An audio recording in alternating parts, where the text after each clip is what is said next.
A paz do Senhor para todos os nossos irmãos e irmãs, obreiros, obreiras, alunos e alunas da Escola Bíblica Dominical e todos aqueles que estão sintonizados ou sintonizadas neste podcast. Somos gratos a Deus por estarmos aqui. Eu sou o pastor Souza, co-pastor da Assembleia de Deus aqui na cidade de Currais Novos, onde o pastor titular é o pastor José Alves. E aqui estamos na alegria, na bênção do Senhor, em transmitir e falar sobre mais uma lição bíblica para a nossa edificação espiritual, essa lição de jovens, é a lição número 10. Então, as minhas saudações iniciais a todos os irmãos e irmãs que estão sintonizados aqui neste podcast. E aí estamos aí com a colaboração do Diácono Mécio. Diácono Mécio, suas saudações iniciais. Meus irmãos, eu vos saúdo com a paz do Senhor. Para mim, é uma grande alegria estar convosco, participando desse podcast, mais uma aula, mais uma lição de aprendizado. Eu sou diácono aqui da Assembleia de Deus em Currais Novos, cujo pastor, como o pastor Souza falou, é o pastor José Alves. E pastor Souza, minha grande alegria. A paz do Senhor. Amém. Então, hoje, irmãos, nós vamos estudar a lição número 10. Essa lição maravilhosa que tem sido aqui abordada em vários temas, e esses temas eles falam exatamente sobre muitas falácias e, ao mesmo tempo, a posição cristã dos jovens e daqueles que servem a Deus. Então, o tema de hoje é a falácia da teoria do deísmo. O texto principal diz assim: porque nele foram criadas todas as coisas que há nos céus e na terra, visíveis e invisíveis. E ele é antes de todas as coisas e todas as coisas subsistem por ele. Colossenses capítulo 1, versículo 16 e 17. Então, basicamente, essa lição fala sobre o Deus da Bíblia, que é um Deus pessoal, amoroso, presente, está atuante em total contraste com a ideia de um Deus distante do que é propagado pelo deísmo. Os objetivos principais desta lição são três. Primeiro, conceituar o que é deísmo e sua origem histórica. Segundo objetivo é explicar a visão bíblica de um Deus pessoal, presente e que ainda atua. E identificar, o terceiro objetivo, as implicações do deísmo para a fé cristã, mostrando exatamente a relevância da oração, da palavra e da confiança no agir de Deus hoje. Então, o texto bíblico está aqui, nós temos a referência, Evangelho segundo escreveu São Mateus, capítulo 6, versículos 25 é, até o 34. Eu vou ler aqui alguns versículos, Mateus, capítulo 6, versículos 25 ao 34, mas eu vou ler é, apenas o versículo 25 e os dois últimos aqui do nosso texto. Mateus 6,25 diz assim: por isso vos digo, não andeis cuidadosos quanto à vossa vida, pelo que haver de comer ou pelo que haver de beber, nem quanto ao vosso corpo, pelo que haver de vestir. Não é a vida mais do que o mantimento e o corpo mais do que a vestimenta? Versículo 33: mas buscai primeiro o reino de Deus e a sua justiça, e todas essas coisas vos serão acrescentadas. 34: não vos inquieteis, pois, pelo dia de amanhã, porque o dia da manhã cuidará de si mesmo, basta cada dia o seu mal. Então, nós vamos aqui, na introdução, falar exatamente sobre a teoria do deísmo. O que é que fala essa teoria? O que é que explica essa falácia, né? Podemos até já dar juízo e valor aqui acerca dessa teoria. É porque essa teoria ela sustenta que Deus existe. Pelo menos na primeiro pilar, eles não são ateus. Eles acreditam que Deus criou o universo, mas Deus não intervém nas leis que ele criou. Então, significa que o deísmo acredita que Deus é o criador do universo.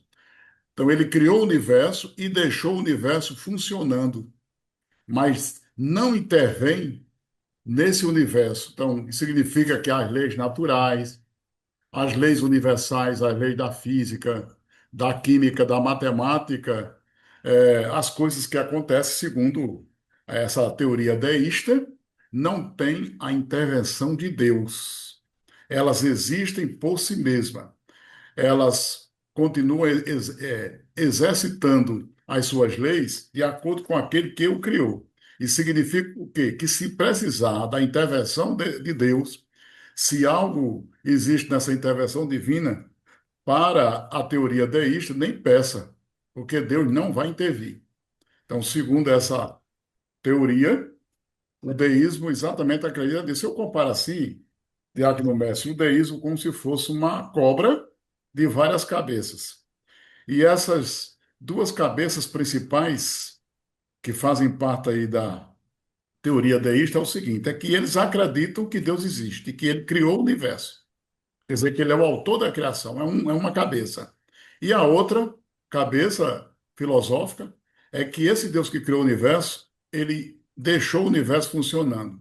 É como se alguém construiu, a montadora construiu o carro e diz agora se vire,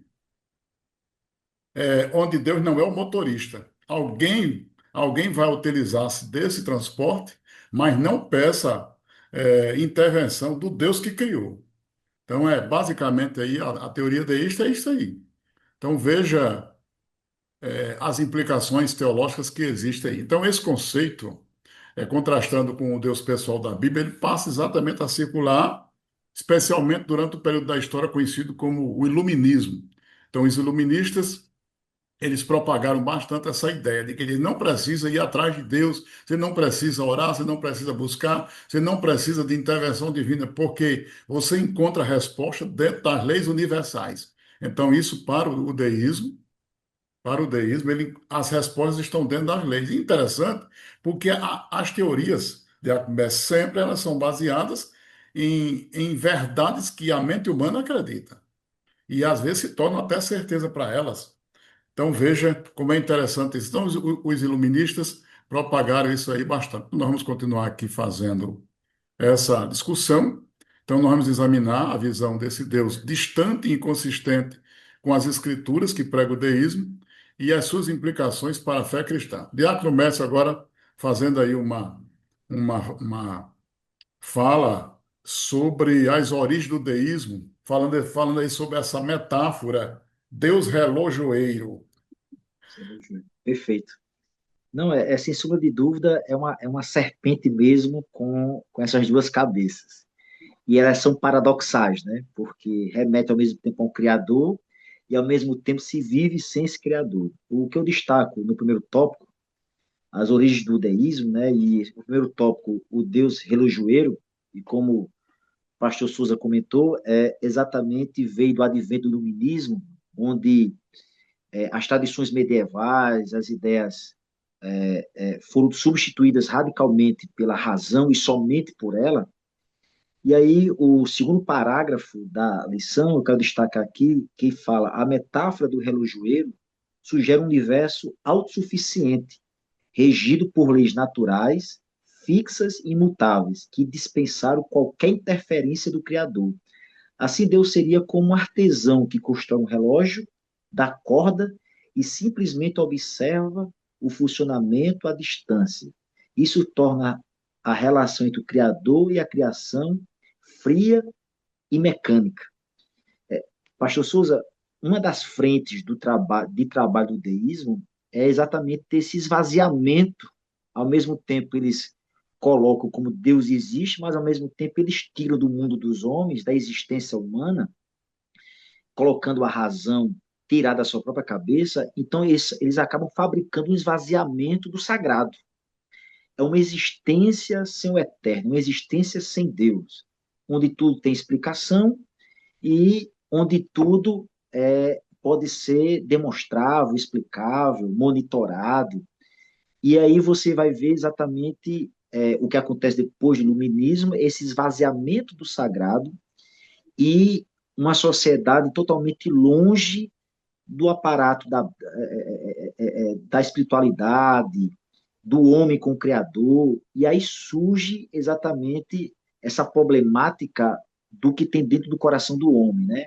De onde eu vim, para onde eu vou, a questão da existência humana, a dor tem algum sentido, a minha vida tem algum propósito, exatamente fruto dessa fabricação, dessa falácia, que tira o sagrado do cotidiano, né, da sociedade, da humanidade, e acaba trazendo implicações seríssimas, né, de cunho não só espiritual, mas também vital, né? Dentro do coração do homem.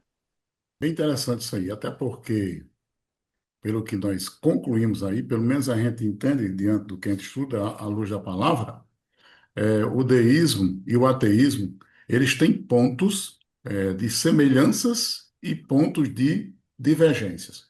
Por exemplo, o, o, quanto à rejeição de dogmas, são semelhantes. Então, tanto o deísmo rejeita dogmas, posições em que Deus atua nesse universo, como os ateus também. Os deístas não acreditam em profetas, nem em revelações divinas, nada disso. Como também o ateu não acredita. Então, eles são semelhantes. Foco na razão. Os dois, eles usam a lógica, e a ciência para estudar e compreender o mundo. Não há problema em estudarmos o mundo. Não há problema em estudarmos as leis da física, da matemática, da química, da medicina. O problema é a negação do que há acerca disso aí. Nós cristãos acreditamos que as leis da química, da física, da matemática, elas são leis absolutas, no sentido natural, mas a gente acredita, além dessas leis, em milagres, que é isso que o deísmo e o ateísmo não acreditam. A negação de milagres. Nenhum dos dois acredita. Nenhum dos dois, eles acreditam em intervenções sobrenaturais, na história em que Deus chegue a atuar no sentido miraculoso. Por isso que eles descreem totalmente dos milagres da Bíblia, né? Porque, como eles não acreditam em milagres, então eles acreditam que Deus não está intervindo ali. Essa questão do anticlericalismo, né? Então, ambos eles costumam criticar o poder e a regra das instituições religiosas. Claro que muitas instituições têm dado muito discurso para eles no sentido moral, mas aí a questão é porque é filosófica, institucional dentro daqueles princípios que eles pregam e acreditam que não existe. Agora existe também uns pontos divergentes. Por exemplo, o deísmo acredita que o universo foi feito por Deus, enquanto que o ateu ele nega a existência de que um Deus criou o universo. Aí entra aí as divergências. Sobre a origem do universo, por exemplo, o deísmo ele acredita que existe uma causa inteligente, primordial, em que Deus cria esse universo. Já o ateísmo, ele busca explicações puramente físicas e materiais para a origem e a existência desse universo. Questão da causa e efeito, por exemplo. Na causa e efeito. Para o deísta, as leis da física foram projetadas, quer dizer, Deus cria e projeta essas leis para elas acontecerem. Enquanto que para o ateísta, elas são propriedades intrínsecas da matéria. Não houve nada de projeção, ninguém projetou nada, elas existem por si mesmas. O sentido da transcendência, por exemplo. O deísmo mantém o sentimento de reverência pela ordem universal. Já o ateísmo, não, ele foca exatamente na realidade natural e humana. Então, é por isso que é importante que nossos jovens hoje conheçam, porque principalmente as ciências sociais, elas tentam colocar ensinos e falácias misturadas com filosofias na cabeça dos jovens das pessoas para mostrar exatamente essa questão da explicação do universo. Então é bem interessante isso. Eu comparo assim o deísta como um semi-ateu. Essa é uma comparação minha. Enquanto que o ateu, ele é um ateu absoluto. O deísta, ele acredita num Deus que existe, porém um Deus que não intervém. Eu creio que dá assim, uma certa incoerência, né? Até porque o ateu já chega logo e diz logo assim, esse homem não existe. O deísta, ele ainda traz a questão de uma origem, que Deus existe, mas esse Deus não intervém. Aí o ateu diz, homem, esse homem não existe e acabou. É como se ele dissesse assim, deixe de crer pela metade. Porém, a gente aqui está discutindo o quê? A filosofia, a falácia. Mas vamos aqui falar sobre essa questão teológica. Então, já começo, possa aí falar algo sobre a negação dos milagres, porque nós vamos aqui mostrar exatamente essa questão à luz das Sagradas Escrituras. Pode falar aí um pouco sobre essa negação dos milagres para os deístas? Porque para o É, ateu nem existe, mas os deístas, eles apenas acreditam que Deus não faz milagre porque ele não intervém. não, é exatamente em cima dessa préssima da tese do relojoeiro, né? Quer dizer, o relojoeiro fez o relógio com suas engrenagens, deu corda e simplesmente abandonou. Então, essa falta do eterno, de Deus, na existência humana ou no mundo, já que ele fez tudo e o abandonou, faz com que eles acabam acreditando também que os milagres, que é uma intervenção direta de Deus, também não exista. Qualquer tipo de ação sobrenatural, transcendental, para ele está fora de questão, porque o relojoeiro, na tese, né, da falácia, fez o relógio, mas não há nem mais uma interferência de reparo, de cuidado do relojoeiro com aquilo que ele fez, que é o relógio. Então, na verdade, o relógio está à sorte, exatamente como eles acreditam que está exatamente o globo ou o universo. Qualquer tipo de interferência é negada pelo deísmo, exatamente por eles acreditarem que aquele que os criou os abandonou, ou está tudo abandonado. E aí fica exatamente esse outro tipo de esvaziamento, porque você acaba tendo na existência humana limitações, situações, e, e a alma do homem tem sempre essa sede de Deus, né? Alguém disse que dentro do coração do homem existe um vazio do tamanho de Deus, então só pode ser preenchido por Deus.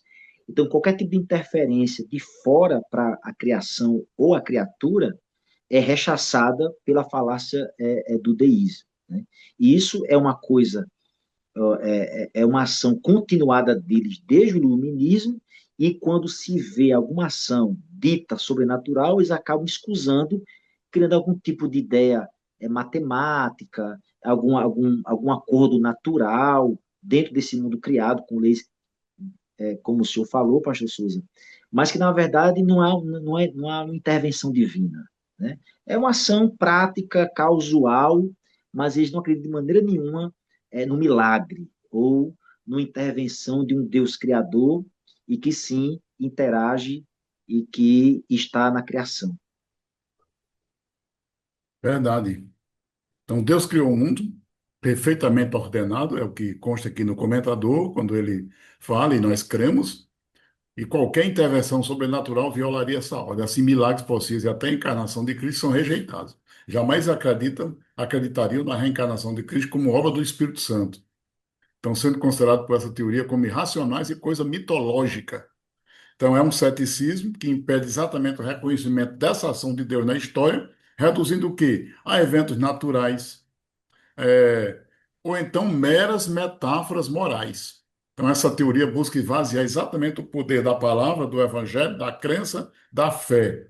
Porque, segundo essa teoria, a fé não é nada mais do que uma irracionalidade sentimental do ser humano. É bem interessante isso, porque hoje nós estamos diante do quê? De um bombardeio de muitas coisas, seja através de redes sociais, seja através da imprensa, seja através do academicismo, seja através do conhecimento livresco, ou até mesmo não só livresco, mas do conhecimento digital, onde as pessoas tentam propagar que Deus não existe, que é o ateísmo, e outros que já fazem assim o meu termo, não, então se esse homem existe, ele existe, mas está lá quietinho. Pelo menos ele não age aqui no universo. E é interessante porque a maneira como eles apresentam, Diácono Mestre, é, dá assim uma explicação racional. Quer dizer, ele diz assim: quando você adoece, você procura o médico receita lá um determinado tipo de remédio e você fica bom. E aí, onde é que está esse Deus? Né? Quando você precisa extrair um dente, você ora para esse Deus e a dor continua, mas se você for para a mesa do dentista, ele está o dente e a dor vai embora. Onde é que está esse Deus? Então, um argumento puramente racional, dá para você dizer, é verdade, né? Não é? A É verdade. chuva. Você diz que a chuva é Deus que manda, mas essa água aqui, através do calor, ela evapora, essa evaporação vai até as nuvens, que é o chamado efeito de evaporação. Aí, esta água nas nuvens, ela se acumula, é a chamada condensação, e depois essa mesma nuvem, ou essas nuvens, elas precipitam essa água, e essa água retorna para a terra. Onde é que está Deus? Não é? Então, se você fizer puramente uma explicação natural, você não vai ver Deus. Enquanto quem propaga essa teoria acredita assim, mas o religioso, eu não vou nem dizer o religioso, aquele que tem fé, ele diz: que conversa é essa? Eu acredito que essa água que existe, ela não existe por si mesma. Esse processo de evaporação em que há o calor, em que esta água, ela precipita e ela sobe até as nuvens, é um processo natural, mas existe também alguma lei além dessa explicação física. Esse processo de desencadeamento da água da nuvem para a terra em que chove, eu acredito que a chuva também é uma ação de Deus. Tá vendo? Então já é outro enfoque. Agora, aqui é um enfoque, mas aí agora a gente não pode tratar isso mais como uma teoria, é com o princípio de fé. Aí é onde entra nós acreditarmos no livro sagrado, que mostra a existência de um Deus que criou o universo e ao criar esse universo, ele não deu corda como o relojoeiro fez, até porque essa ilustração do relojoeiro também é muito simplista, porque você só considera o relógio analógico, né? Verdade. É o relógio analógico, mas ou que seja digital, ou que seja um relógio analógico ou não, mas pelo menos a teoria está aí. Então, esse Deus que fez o universo, ele não só dá corda. Jesus disse assim: o meu Pai trabalha até agora e eu trabalho também. Então, ou nós acreditamos nessa afirmação de Jesus, ou a gente vai ser deísta. Porque quando Jesus diz que meu Pai trabalha também, nesse universo, então Deus está atuando. E como é que Deus está atuando? Será se é só através de milagres? Será se essas leis da física, da biologia, da matemática, da medicina, elas se desenvolvem? Será se elas se desenvolvem só por elas? Então, nós cremos que a lei da física, da matemática, da química, da medicina, elas existem porque existe uma atuação divina em toda a obra da criação. Por isso que aqui o texto que nós lemos é isso. Tanto as coisas visíveis como as invisíveis, elas claramente se manifestam porque elas foram criadas com um propósito maravilhoso, soberano. Então nós cremos que esse Deus, ele não só intervém, mas como ele criou, ele não somente criou, como ele também intervém nessa natureza.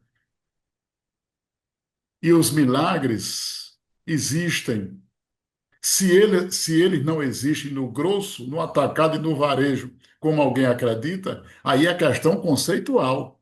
Mas que a Bíblia é clara acerca disso. Então, ou nós acreditamos no Deus da Bíblia, ou nos princípios ensinados no texto sagrado, ou a gente vai ficar com a teoria deísta. Então, é importante, né, que os professores eles sejam bem claros e ensinem para os jovens acerca de um Deus atuante, um Deus que cria, que é criador, mas é um Deus que também ainda trabalha. Um Deus que criou o universo, mas é um Deus que ainda está atento. E nós acreditamos, nós como cristãos acreditamos que mesmo essas leis naturais em que a gente ingere o remédio e ele nos beneficia, Deus também está presente. Então é bem interessante isso aí. Continuando aqui a lição, já começa. Pode falar aí sobre essa visão bíblica de Deus, sobre a providência contínua? É o tópico 2, viu? Tópico 2. Souza, Pastor Souza, eu quero destacar aqui no tópico 2 o primeiro parágrafo que diz: a Bíblia ensina que Deus não apenas criou o mundo, mas o sustenta em cada detalhe. Todas as coisas subsistem por meio de Cristo.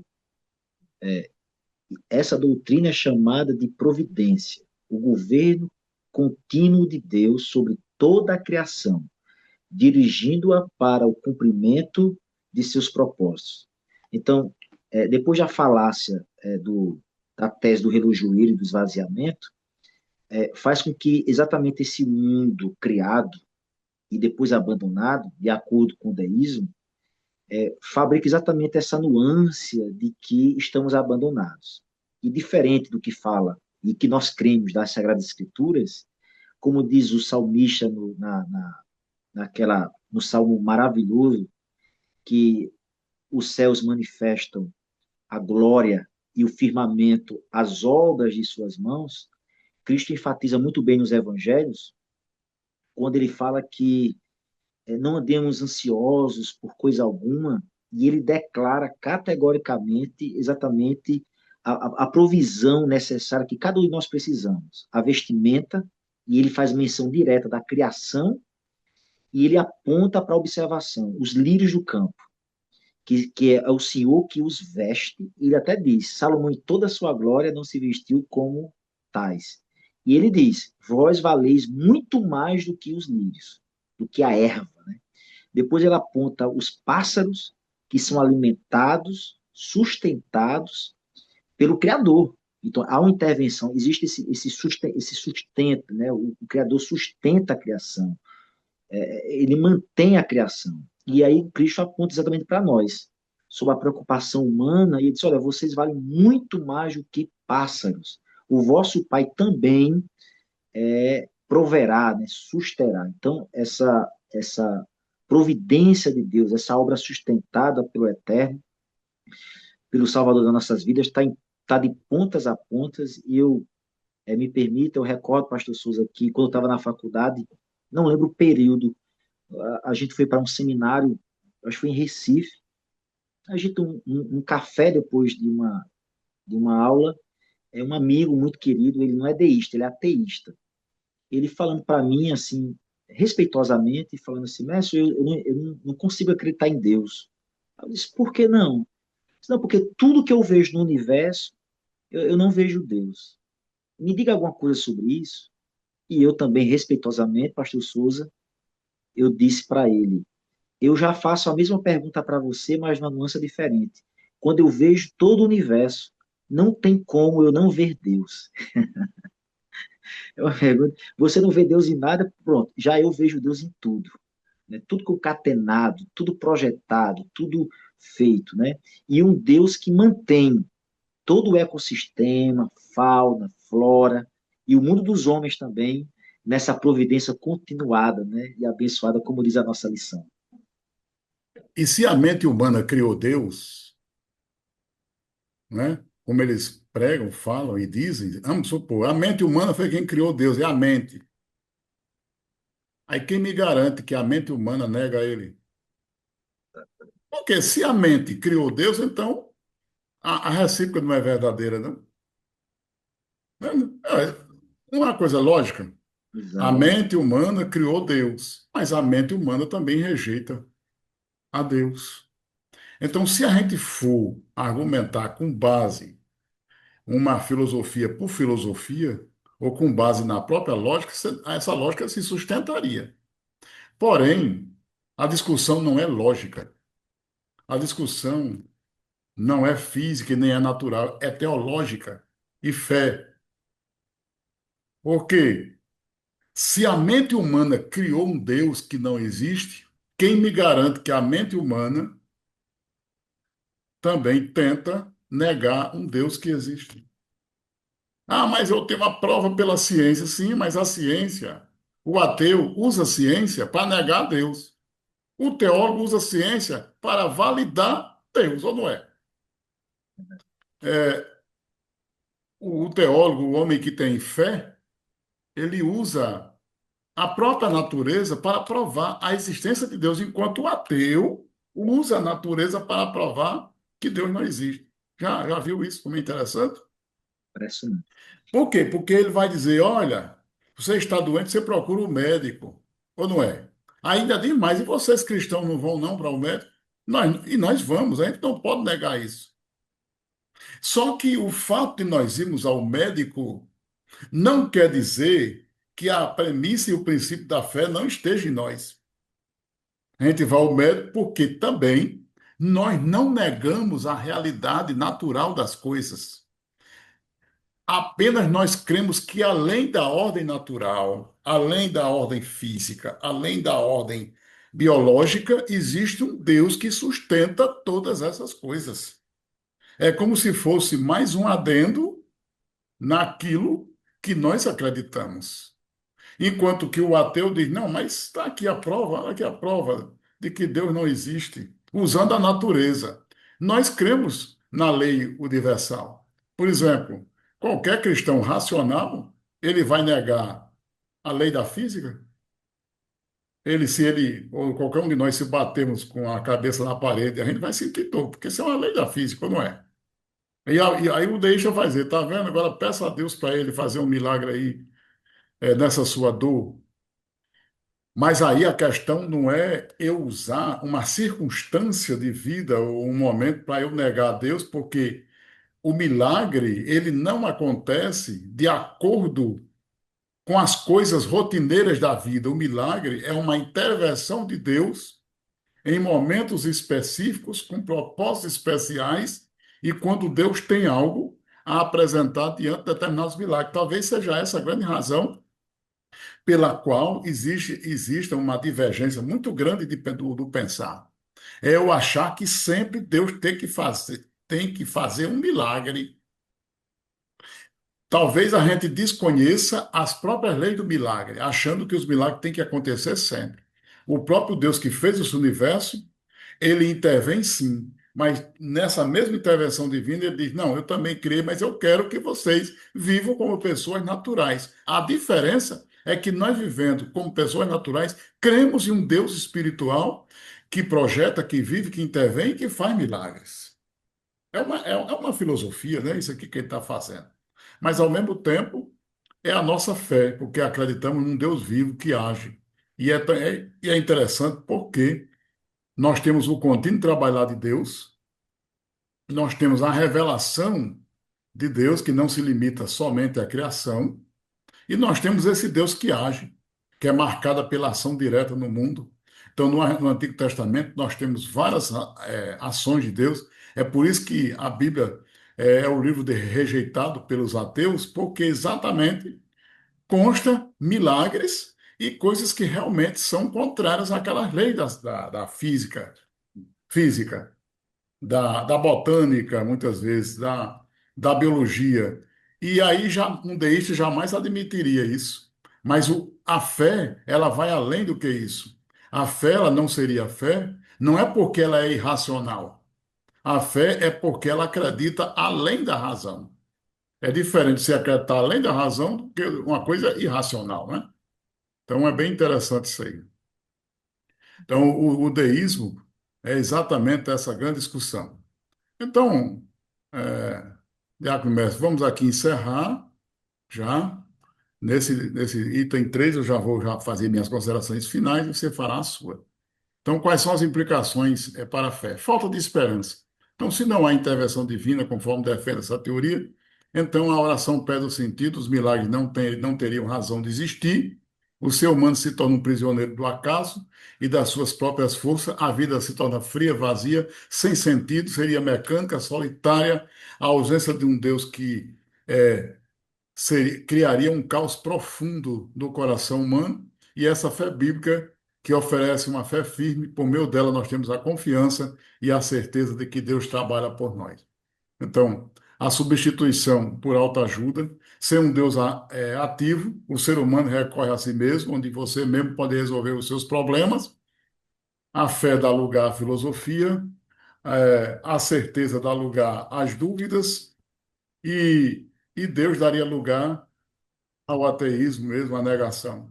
Mas cremos no sentido da vida. Então, Deus nos abençoe na sua bênção e na sua graça. Então, são essas minhas considerações finais, onde cremos num Deus que vive, um Deus que atua, um Deus que providencia, um Deus que age, que, segundo a Bíblia Sagrada, ele sempre está atuando. Se ele não fez um determinado milagre em determinada ocasião, não é razão para nós descrermos da sua ação. Então, que Deus nos abençoe. Suas considerações finais aí, Diácono Mércio. Maravilha, pastor Souza. Grande verdade. Realmente a falácia do deísmo é uma contradição em si próprio, né? Formulam, tem-se a ideia de um Deus criador, mas o nega ideologicamente falando, né? E na prática e com as suas razões. O que você falou foi muito profundo. Talvez nós não tenhamos ou nunca vamos ter a fórmula do milagre, porque Não, nós cremos de acordo com jamais, as tradições. jamais. É, Jamais. é por isso que permanece esse grande mistério e essa É discussão verdade. No dia filosófica. que a gente tiver a fórmula, nós temos mais milagre, é verdade. E aí, como a gente não tem a forma do milagre, a criatura não tem, talvez seja exatamente isso, porque nós temos de acordo com as Sagradas Escrituras que o nosso Deus ele é soberano. E dentro da soberania de Deus, ele faz tudo como ele quer, da maneira que ele quer. Então, nós cremos piamente num Deus que age, que dirige, e nesse último tópico da lição, o comentarista fala exatamente sobre essa vida ansiosa. E aí vai exatamente desencadear essa falta da existência de Deus na vida do homem, a ansiedade, a depressão, várias síndromes, porque esse vazio acaba abalando a natureza humana que foi criada exatamente para se reportar para o Criador. Tirando esse Criador, então para onde ir? Então fica esse vácuo, né? Fica esse relógio sem relojoeiro.